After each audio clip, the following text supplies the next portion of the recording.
For the love of games! Alright, welcome everybody. No one's in here. That's okay. It's so awkward at first when it starts and there's nobody in the chat. Yeah, but you but still if feel someone the need. comes back No, and but watches you it feel- afterwards, you I don't feel the want to. need. Oh, we got our first I listener! feel like that's got to be us, but Oh, it is! no. So this is the first ever call-in show, and do we have? Oh, we do have our little call us on Skype. Pixel Attack. We want people to join us on Skype. Yeah, that's right. We want people to hear call your in. opinion. This will go on YouTube. I think so. Yeah, especially not? if we get some gems out of this moment. Which This is a new thing. We just soon. kind of did this because guess what, Travis? It's What's Good up, Steve? Friday. It is Good Friday, and I think it's been it's been a great Friday. High five. But okay, I wanted to start off talking about Good Friday because I feel like I was thinking about this in the car, and I feel like Good Friday is a really dumb name. You think today. so? Yeah, because I don't get it. Like, okay, number one, let's start from the beginning. Okay, very very good place to start. Yeah, there was God. Oh yes, And then I do remember that. about 2,000 years of history, or yeah, if you're 4,000 younger, years later, we're here. you're younger Earth creationists, 4,000, give or take a billion years. Yeah, that's right. We arrived. I don't understand why we call it Good Friday. Because today is the day that Jesus died. That's right. So why don't we call it... I get why he died, and I get why that's Yeah. good. But why don't we call this Sad Friday? Sad Friday, Yeah. and then Well, Good 'cause- Easter. Like, and the funny thing is, you'd think, oh, Sad Friday, what a lame-sounding holiday. But so is good in equal Yeah, proportions. The thing that's weird about good is like good is totally underselling this holiday. That's the point I'm trying to make. Like, Amazing Friday, like, Yeah, that's- Holy Crap Friday. But instead, it's just like, oh, it's You good. guys aren't gonna believe this Friday. Yeah, like, Yeah. it's so lukewarm. It's, Yeah. it's good. It's okay. It's like You know, totally acceptable. Totally changed history forever. So 5 out of 10. Yeah, totally acceptable Friday.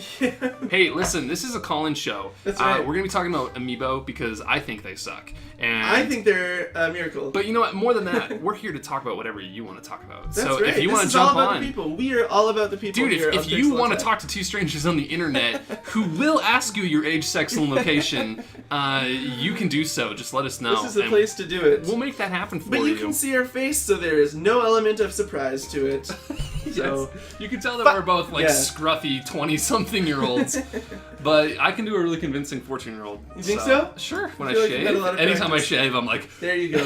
who is this girl I see staring straight? That would actually be a really funny YouTube bit. I'm gonna write think that so? down. Okay. Yeah, because you like. But I need to be one of those guys that has like the really scruffy face. Yeah. Like I need to Like a good beard. like a really nice beard, and then you shave it off, and you look in the mirror, and then that Christina Aguilera song kicks in. Or even better yet, it actually just turns into a woman. Oh my gosh, that would be hilarious. We finally have our first listener. Thank you. Viewer is Elframe Barkbit. Wow, you read that so much clearer than I would have read that the first time. I'm gonna pronounce it ultra like Jewishly. Elframe. Elfrachim. Elframe Barkbit. You keep and he's refreshing gone. to see if they leave or not. I love that. Yeah, we won't miss you. Yeah. You scourge We of want you humanity.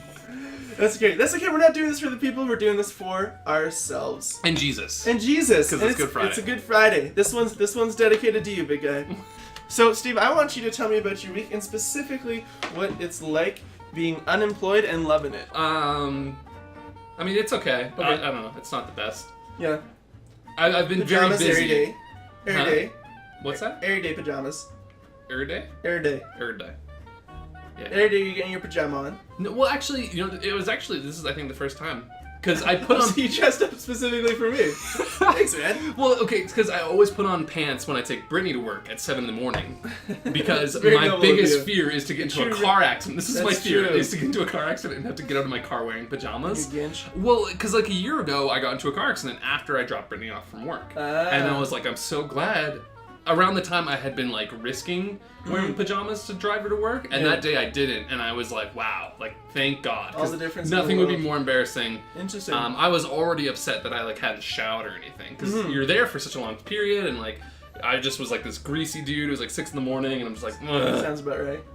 Yeah, that sounds like Steven in a nutshell. So yeah, being unemployed is okay. Now we are talking about Amiibo, and not anything Amiibo specifically. I think there's two topics we want to discuss today.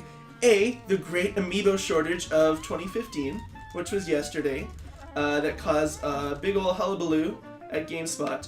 And then, Steve, your general impressions on Amiibo, because you have not been as inclined to show your endearing love towards Amiibo as I have. So let me just kick this off. Do not get me wrong. As a proud Amiibo owner, so I want to know why you would go out and buy that if you hate Amiibo so much, too. Shut up. Yeah, this was given to me, and like I look at this toy. I haven't opened it because I'm that weird person who's like, I'm not going to open this because it's super cool and I don't want to tarnish it, but maybe I should one day.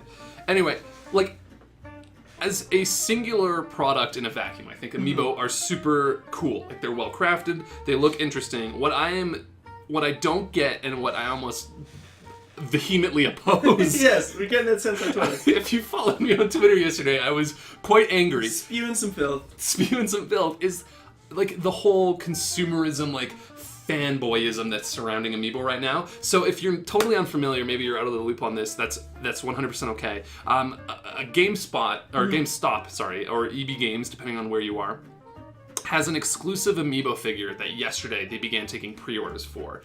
And the hullabaloo that followed immediately after those pre-orders went live was so bad that the website went down.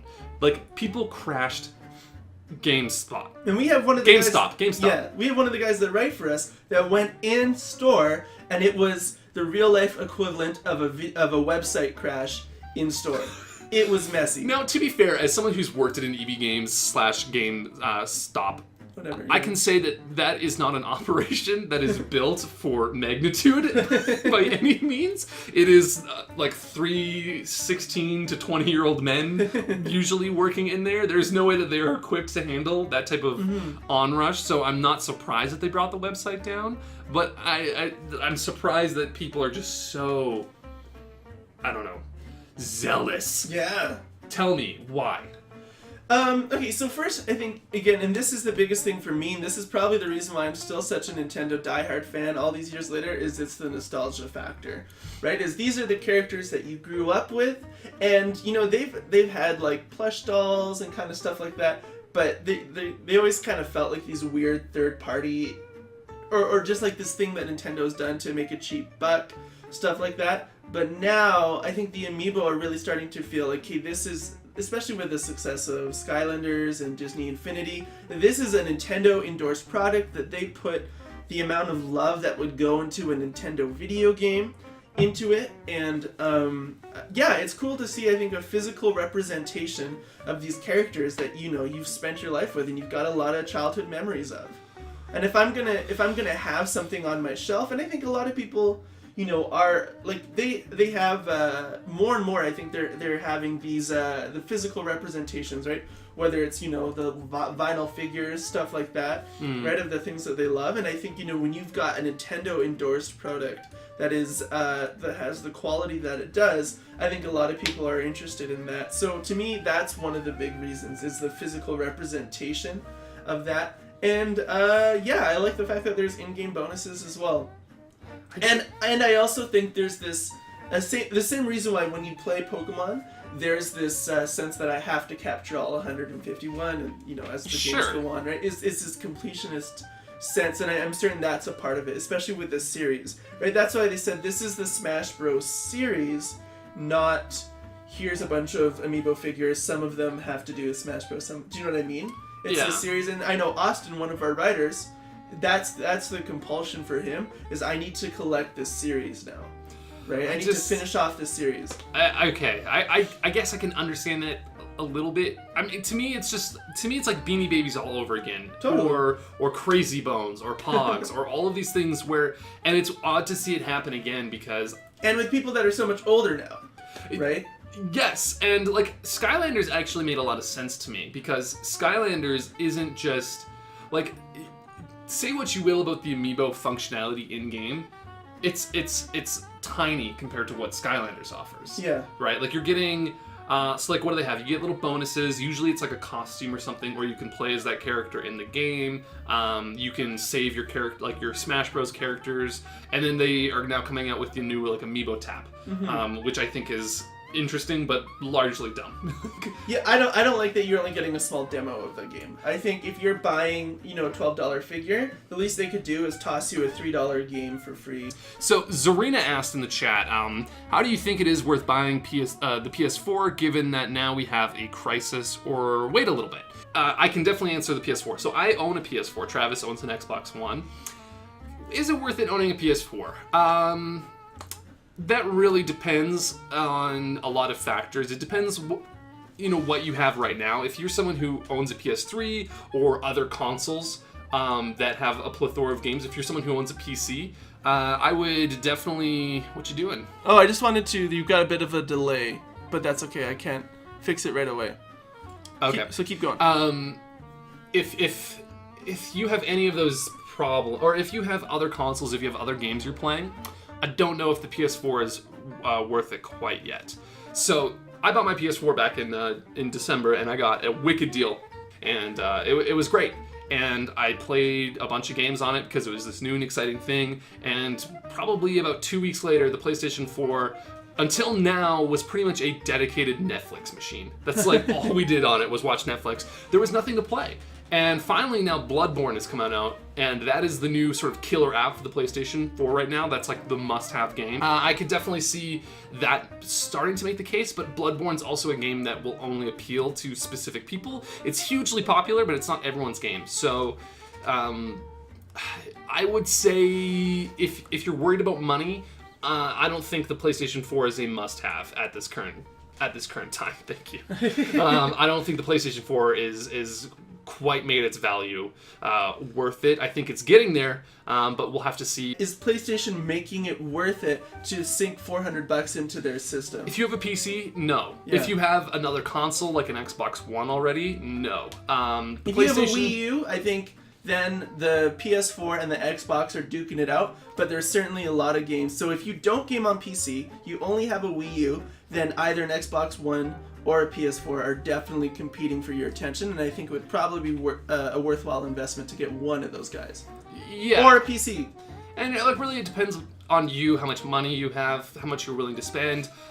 We got the PlayStation 4 because I knew eventually it would probably be worth the money for me. Mm-hmm. I knew enough titles were coming out that I was interested in, and largely the PlayStation 3 felt like it was on its last legs, and I wanted to get ahead of that before it suddenly died on me, and it was like, oh great, now this thing which was worth a little bit of money is now worth no money. Mm-hmm. So that's why we kind of jumped the gun and traded it in while we could. I love the PlayStation 4. It's such a fantastic console. I love just how fast it is. I love the way it's set up. Like, the whole operating system on it is so well done. It's such a breeze to use. I really enjoy navigating the PlayStation Store is so easy. Just a lot of great functionality. It's just missing the great games. If you love indie games, there's a plethora of that, but once again, a lot of them are on Xbox. Though actually, Xbox isn't doing too great for the indie games, I would say. Well, and to be fair, PlayStation had a really good March because there was Helldivers, Hotline Miami. Of course, Bloodborne came out. I'm trying to think of some other PlayStation exclusives. Axiom Verge, yeah. And there's one other I'm forgetting. So, there is a lot there, but it's not going to speak to everybody. So, I mean, I would say, look at the console, look at the titles that are coming out for it, and make that decision for yourself. If you're really dead set on first-party stuff, I would actually say that right now Microsoft looks like it's the stronger of the two. Because they got Tomb Raider, they got Halo. They got Sunset Overdrive was a great game, too. Microsoft... Forza. The Forza series is dynamic. Forza is really good, and they got Quantum Break coming out in 2016, which is their new IP that they're trying to hype up a lot. So Microsoft looks like it's kind of leading the front, where Sony, you're kind of like, what do they have for first party? Yeah. Not a whole lot. They're kind of silent. They got Uncharted. I got some irons in the fire, but nothing that's really making it worth your investment right now. Yeah, and I mean, the Xbox One is still getting, there's Smite, Neverwinter is coming out for it. It's actually out already. Yeah, but I mean, if you want to switch back, PlayStation's got Warframe, it's got Final Fantasy 14. So the consoles are so neck and neck right now, it's hard to say. This was a decision that gave me so much anxiety when I was trying to decide what to buy. It was awful. Well, and there were a lot of times where you felt like you had regret and you didn't pick up the right console, because I think Sony became rather lackluster after the holidays and like just didn't leave you feeling too confident. Yeah, well, and like there was the whole like the PlayStation Network was down for the majority of the holidays, so for like the first 4 days I couldn't even play the PlayStation because the thing was just dead. It's ironic that I've probably put more hours into my Vita than I have, because I bought a Vita in January, and I love the Vita. That thing is awesome. If you can get it at the right price. I don't know if I'd pay full price for it, but I got a sweet open box special on it. Yeah, Jaharmer says that it's always a tough discussion. Yeah, choosing your hardware. Couldn't agree more. It is, and it's hard when you're on PC because, you know, like, I spend most of my time playing on PC anyway, and I prefer PC over console experiences. So when a game comes out and it's on everything, I always get it on PC because it's just, you get the better graphics, you get the better, like I prefer mouse and keyboard controls for like first person shooters, so I always get those on PC. I prefer like the 60 frames per second and everything. So getting a console was like really, it sucks because there are great games on consoles like Bloodborne. To me, specifically, Bloodborne is almost worth the console itself. Like, that game is a killer app, but wow. I also realize that, like, not everyone's gonna like Dark Souls. That game is punishing as hell. Yeah, so Zarina brings up the good point here, which is that, you know, because a lot of PC games, and we've talked about this a ton on the podcast. By the way, check out the podcast on pixelattack.net. You can see we've had discussions like this a lot. But one thing that, you know, I always bring up, because I'm more of a console gamer, is that the PC games can be very, very graphically intensive, and if you want to keep up, like if you want to be running GTA at 60 frames per second on the PC, you're going to need a top-of-the-line computer, and 3 years from now, when, you know, whatever the GTA 5 equivalent is in 2018 comes out, you're going to need a top-of-the-line computer then, so it is more of a financial investment, whereas if you buy the Xbox One, you know, we'll say you buy it the day of launch, obviously it's going to be a bit pricier, but then you've got 5 years where you do not have to worry about graphical updates or console, you know. And the PC is always going to be the more, like, I wouldn't recommend PCs to people who at least don't even show like a modicum of passion for just computers in general. Like, if you're someone who just, if what you use a computer for is to check your email, maybe you go on Twitch once in a while, and like that's really it, getting a gaming PC is actually kind of a hard sell unless you're like a really big gaming enthusiast. Because you're really only using a very powerful machine for one thing, right? And I kind of had this epiphany because I would almost say I made that mistake. I bought a gaming PC, and all I did for like the first year on it was really play video games. And then one day I had this like awakening, and which is ironic because this is what kind of started Pixel Attack and everything. I had this like awakening that, oh my god, like this is a super powerful piece of hardware I have beneath me, and there is so much more I can be doing with it other than just playing video games on it. And then I was like, you know, I want to start recording video games because you can do that with a powerful computer that you can't really, I mean, the consoles have some functionality for it, but not enough. And, you know, I want to start, doing this, or I want to start like looking at game design or experimenting with all the freedom that a PC has. But if you're someone who just, you want to come home, you just want to turn on a box and then play video games for maybe like 2 hours, I don't know if PCs are the best sell unless you care about like graphical fidelity or you have that passion. And some people have, like, you have a PC. Yeah, you bought a gaming I'm getting PC. there. But you know what? I bought and you don't even play it. I really don't. Like, to me, part of it is the location right now. So I don't want to necessarily say, oh, well, I'm a dedicated hardcore console gamer. It's just that my console is up in my living room, my PC is down in my basement where it's cold, and it's not as great, so I prefer console gaming right now. I'm moving, so, you know, ask me again in a month and I might have a different answer for you. But that's where I'm at right now on it. That being said, I think, I know a lot of people, and I bring this up when we talk about this on the podcast. I know my brother, for example, loves to just sit down with the NHL series after a hard day of work, bust out 2 or 3 games, and that's it. And he doesn't have the time or the energy to invest into, you know, finding out which graphics card is the best to upgrade and, you know, like trolling on Steam for sales and stuff like that, right? All he wants to do is pick up NHL when it comes out and play that for a year straight. By the way, I checked, 230 hours logged into NHL since I got it in September. 230 hours. 230 hours. In NHL. So I had this moment, to explain why he's telling me that, I had this moment where I realized one day, I was talking to Travis, and Travis was like, I think I've played NHL for over 90 hours. And I suddenly had this epiphany, because for a long time, and I feel like a lot of people probably would relate to me, I didn't understand why people played sports games. Like, why do people go out every year and buy a new NHL when really, like, not much changes? You're really just, a lot of times, not all the time, but a lot of times you're just paying for updated rosters, because, you know, the gameplay doesn't change dramatically from year to year. And then Travis was like, oh, I've played this game for 90 hours. And I realized that is more than I've played so many games. Like, Yeah. Like, I have this thing where, like, I'm never going to do this again. But last year, I kind of went overboard. And I bought, like, every major release that came out last year in the fall. So I got, like, Assassin's Creed Unity, Far Cry 4, The Crew, pretty much everything that was coming out I paid top dollar for. And I look on my Steam library, and I've played none of them for over 10 hours. Wow. And so, like, that's $500 I threw down, and maybe got, like, 50 hours in total. Yeah. And I'm that's like, crazy. Holy crap, what was I doing? And then Travis is like, oh, I've played NHL 15 for 230 hours, and that blew my freaking mind. Yeah, it blew my mind. And so, for me, like, I had this moment where I realized, like, I feel like sometimes people look down on people who love sports games and buy sports games, and I realized that that's totally not true, because if anything, those people get so much dollar per hour value out of those games. And even if the games don't iterate that much, even if they're not super revolutionary, or they become very stagnant from a design standpoint, they still offer people so much.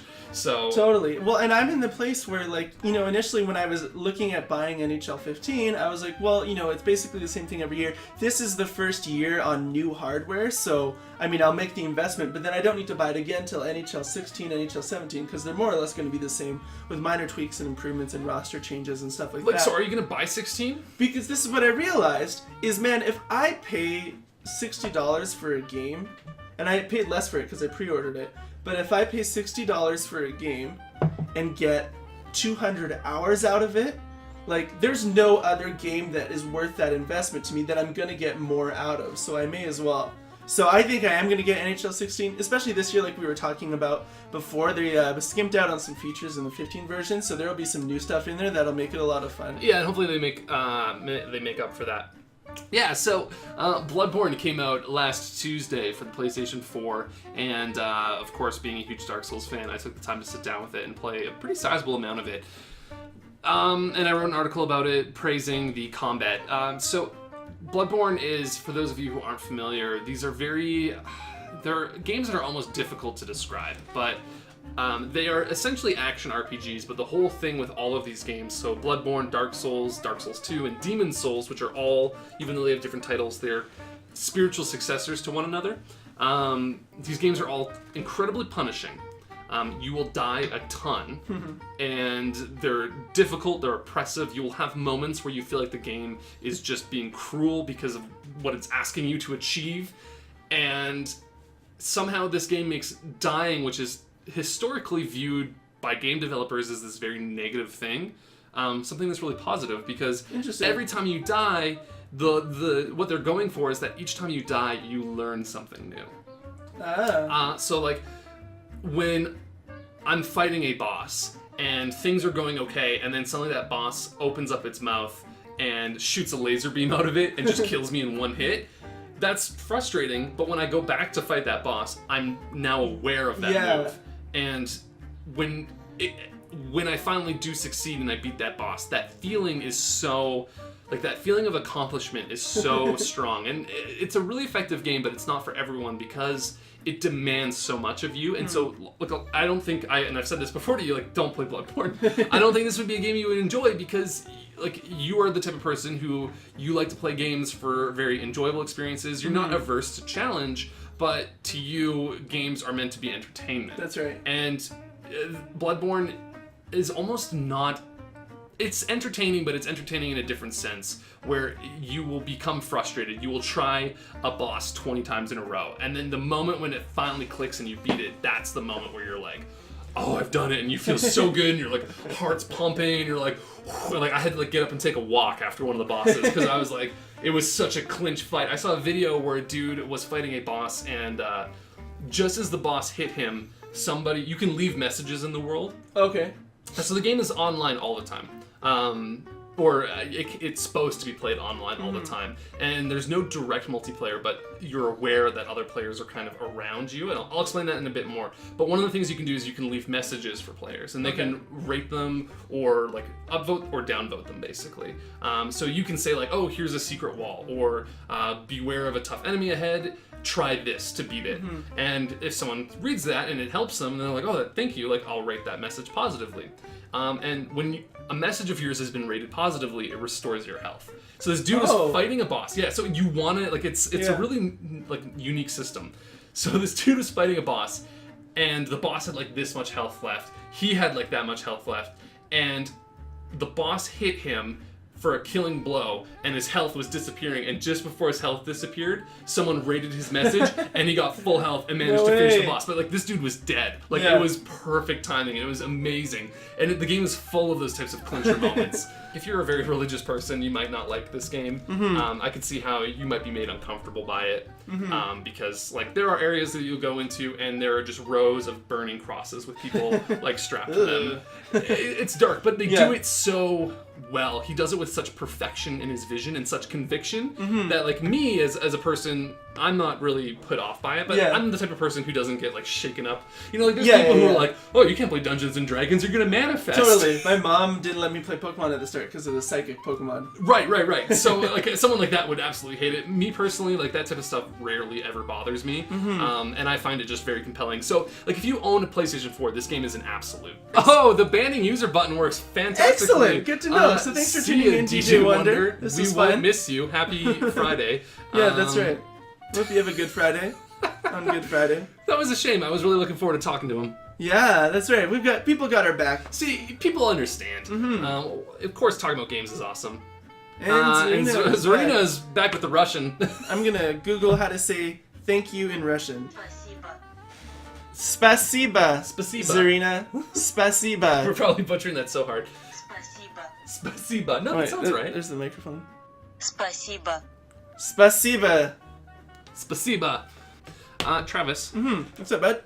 How would you feel about maybe playing some Mount Your Friends? Mount Your Friends. I've never played that before. Me neither. Except in my dreams. So, Steve, what were your thoughts? You've been playing Final Fantasy XIV, right? I'm not playing it actively. Okay. But I've played it, like, that's probably the MMO I've spent the most time in. Okay. That game is super solid. If you're someone who, like, I don't know, I play a lot of MMOs, so not everyone's going to be, this sounds super elitist, but not everyone's going to be at, like, the same level I am.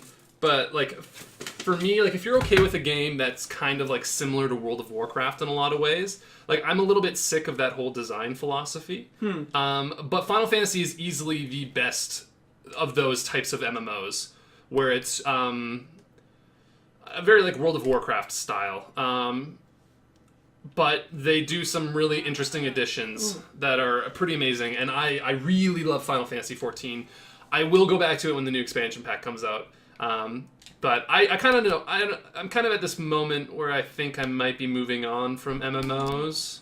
Yeah, you've been in that scene for a while, eh? I really do love them, but I feel like the design has really stagnated. Okay. Where a lot of them are just the same type of game with different veneers put on them, different aesthetics, and so I'm a little bit bored of that. And they also, I don't know if I'm okay with how much they demand of your time, like, and give you so little in return. And that was something that I kind of had a problem with Final Fantasy. Is it's a great game, but at a certain level, you will be just spending hours grinding the same dungeons. For marginally better gear. And if that's something that just totally sounds like a turn-off to you, then it will be. And now I need to concentrate on this amazing move emote to you. Oh no. There you go. You played Elder Scrolls Online, right? Yeah, so that's actually the one I would say I'm kind of playing currently. I haven't touched it in a couple weeks, but when it became free to play, I started playing it. It does things differently that I really like. So like I said, I'm kind of tired of this design. That's very similar, and Elder Scrolls is a game that is somewhat refreshing because it ventures so far from that established practice. The game is really, it's a game that's suits free to play, or not free to play, but buy to play, no subscription fee, really well, because the game itself is all about taking your time and sort of just immersing yourself. And so that's a game that like I can see myself jumping into for 2 hours a week and just doing a few quests and maybe, you know, earning a level and then being happy and moving on. Whereas I feel like with other MMOs, you really feel the pressure to justify the time you're spending in those games, because it's like, oh boy, like I'm paying $15 a month, so I need to be playing this game, but I'm also just doing the same dungeons over and over and over again, which kind of sucks. Do you know the release date for the console version? June 6th, I believe? Beginning of June. Okay. So what I've heard is that, I was reading about this on Reddit, is like it's good, but it's not an Elder Scrolls game. It's an MMO with an Elder Scrolls skin. So that's the other thing, is if you're going expecting Skyrim at all, you're going to be massively disappointed, because it's just not that. The freedom that it has is very limited. It's still an MMO. Mm-hmm. You're still bound by your level. You can't just go anywhere and do anything. But it does have some cool things. I bought it when it first released, and I was really disappointed with it, actually. And I think now that I've had some time away from it, I can kind of go back and appreciate it for what it is, even though I probably won't be the most hardcore player of it. I was really disappointed because I wanted it to be a Skyrim. I wanted it to be like Skyrim with 1,000 other people, and it's just not. So that's why I kind of left it when I only played it for about a month, and then I was just kind of fed up with it and moved on to other things. But now I can kind of come back to it since I already own it and I don't have to pay the fee. It's nice to kind of come back. Oh my goodness. It's nice to kind of come back and just... I'm not liking where the start buttons, look at it. There you go. Yeah, it takes some adjusting. But yeah, so I think it's a pretty good game. I think it's probably worth the $70. Zarina's back! What's up, Zarina? Zarina, I learned Russian for you, but then I forgot what it was. Niet. Niet? No, it's not that. You know what's funny is I knew that word. As soon as you said it, I was like, oh, you know what, actually... Spaziba. Spaziba. Spaziba. I'm trying to say thank you. You can correct my Russian. I keep having this happen. Yeah, where you get where all like I bound kind up. of spider up almost. Yeah. So Just gotta let go. There you go. Those grunts go such a long way. oh boy, this is getting really high. I'm enjoying now that we know how to work this game a little bit better. Oh, it's so stressful. But yeah, so there's just not a lot of great MMOs out right now, unfortunately. Nothing like Final Fantasy, I'd say, is definitely worth your time. With some stipulations, I'd say World of Warcraft is still probably the best. Or EVE Online, if you're okay with what it's doing. That's not a game that's for everyone. These guys are so flexible, it's unbelievable. I gotta beat you this time. You've beat me twice in a row. Yeah.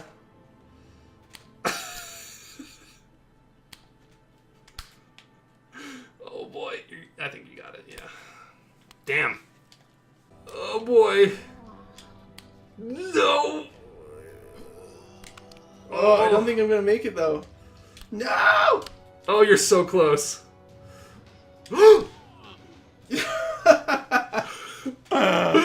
Oh my goodness, this is getting dicey. This is definitely the worst part by far. Oh, that wasn't bad. You only spent 10 seconds on the ground. Like, I wonder if there's a way we can balance it so it's tougher for you coming from the other side. Oh yeah, I think if you were to the like strategy of this game. build outwards almost. Yeah! You got cocky! I choked. You got cocky! I choked. That's what happens. Oh, you ban him. That's awesome. Alright, well, thanks for tuning in, and we will never see you again. Ban. Right on. Do you want to show you one more, or should we Let's try? do I one can more, see then something let's else. get some lunch, and then we'll film our YouTube bits. Oh, whoops! That's not what I meant to do. So anyways, I think I've tried to say this a lot, but I keep getting distracted. But no, I think Steven finished that last time. This Tuesday, 7:15 p.m. Eastern Time, 5:15 p.m. Mountain Time, which is where we are. No! Can you do it? You've got 30 seconds left. The dev from the guy who developed Robot Roller Disco Derby Dodgeball, or Derby Disco Dodgeball, is going to be joining us on the podcast. We're going to be talking about the game. We're going to be talking about his thoughts on the industry. We're going to be going over the news stories of the week. We're going to joke around with him. It's going to be a lot of fun. So you can tune into the Twitch stream. Oh, and this is going to be the backbreaker here, I think. Oh, you're wise. Oh my goodness. Oh, I can't believe I recovered from that.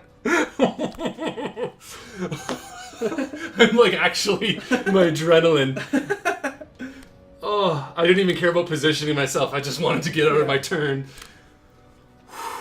So join us, and then it's going to be on iTunes. Hey, Steve, when's the podcast with Al Nielsen going up on iTunes? That'll be today. The MP3's uploaded. We just gotta. Oh, sweet. Okay, that's set up easy the then. thing. I'll just get you to do that while you're over. Actually, when we're done streaming. Cool. What time is it now? It's already 12. Right on. Yes. No! All right. You could probably still easily recover from that. That was way less of a fall than I did. Oh, I don't know. But you're panicking now. He's choking now. Everyone's joking, blah.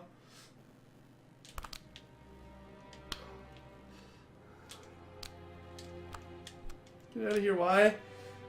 These controls are messing me up. Oh, he did it.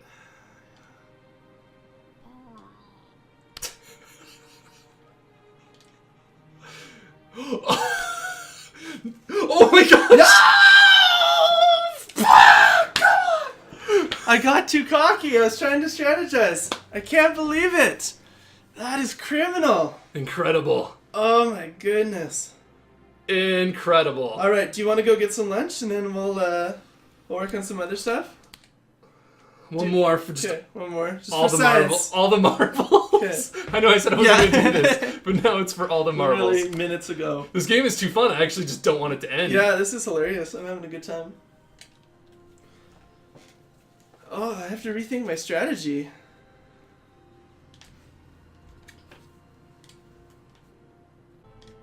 And then B.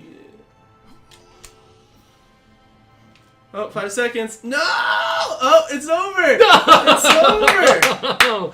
There you go. So he wins. End it. That's awesome. Brings it home. All right. So, thank you everyone for tuning in. This was a lot of fun. Steve, this has been a good Friday so far. It's been we should almost formalize it. Good Friday. It's Friday. too bad this wasn't like a thing in the calendar yeah, that that's people true. Mark it down on your calendars. Today was a good Friday. Yeah, so thank you so much for everyone who tuned in. That was a lot of fun talking to everyone. Thanks to all of our new followers. This was a lot of fun. Yeah, thanks to the 2 people we had to ban. That's one of the few times I've had to whip out that ban button. It always inflates the ego to have to remove someone from our humble room. Special thanks to Zarina and Pink Smurfy for tuning in, and I think we had a few others that tuned in but then left. Why don't we go here? Oh, Ryan. Ryan tunes in. He's a long-time fan, actually. Ryan tunes in often, so thanks for tuning in, Ryan. Hippodonadon, thank you for tuning in. This was a blast. I think most of you guys are following us, but if not, follow us. We've got a lot more coming. We've got a podcast Tuesday evening with the developer from Robot Roller Disco Derby Dodgeball, or some combination of all those names. Check us out on iTunes. You can check out the Pixel Attack podcast. We're on Twitter at Pixel Attack, youtube.com/Pixel Attack Gaming, and of course our central hub, pixelattack.net, is the place where you can find us. Articles, videos, good times all around. Anything else you want to say before you go, Stevie? I love you all. Hello. Oh, yeah, we love you. Oh, find me at Travis Parker M. Stephen Messner. Stephen with a V, then Messner. This was a blast, everyone. Thanks so much for tuning in, and we'll see you soon on Pixel Attack.